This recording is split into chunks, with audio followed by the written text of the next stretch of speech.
बैगन ले लो।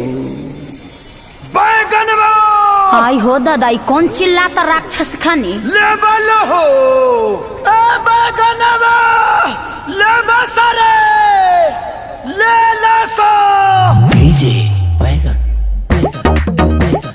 का हो का बेचता रहा? यूर बैगन का माय ठेला इज बैगन।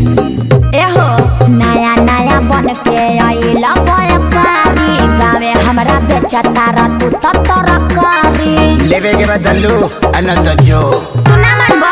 नया नया बन के आइला व्यापारी, गावे हमरा बेचता रहा तू तो तरकारी। यूर बैगन तो जवन पावे पसंद तन तन ले ला। डीजे बैगन ए आवाज जान बैगन ले ला। आवाज जान बैगन ले ला।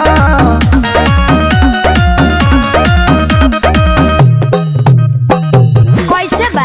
लमका की गोलका? लमका 3 रुपया। आ गोलका वो 3 रुपया। कहाँ से ले आइल बड़ा? लमका की गोलका लमका कोड़ार में से।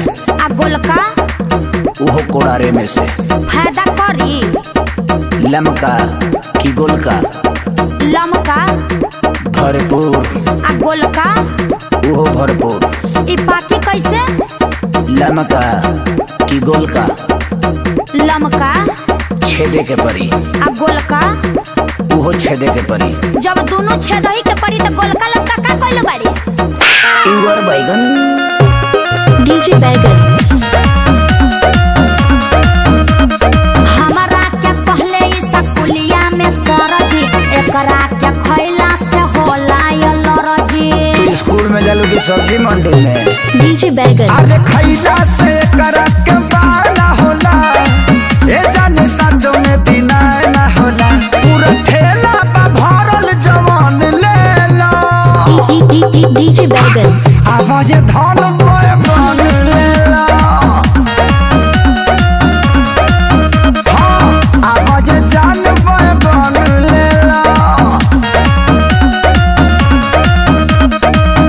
ए ई पाकी कहाँ? लमका की गोलका लमका चूल्ही में। आ गोलका वो चूल्ही में। केंगा बनी? लमका की गोलका लमका ओकर पपरी छीले के पड़ेला। आ गोलका ओकरो छीले के पड़ेला। ई बनी केंगा? लमका की गोलका लमका मिसे के परी। आ गोलका वो मिसे के परी।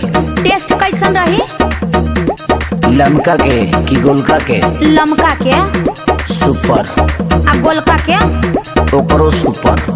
अरे जब दोनों के एक टेस्ट में तो गोलका लमका का कइले बाड़ी?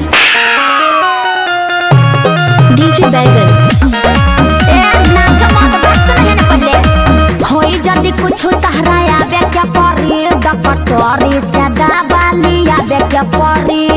लमका की गोलका डीजे बैगन अरे बहनी बना के तू खुश कदम ना तो पगलई है खेसारी पवन। साचे कहिले को दर्जन ले लो।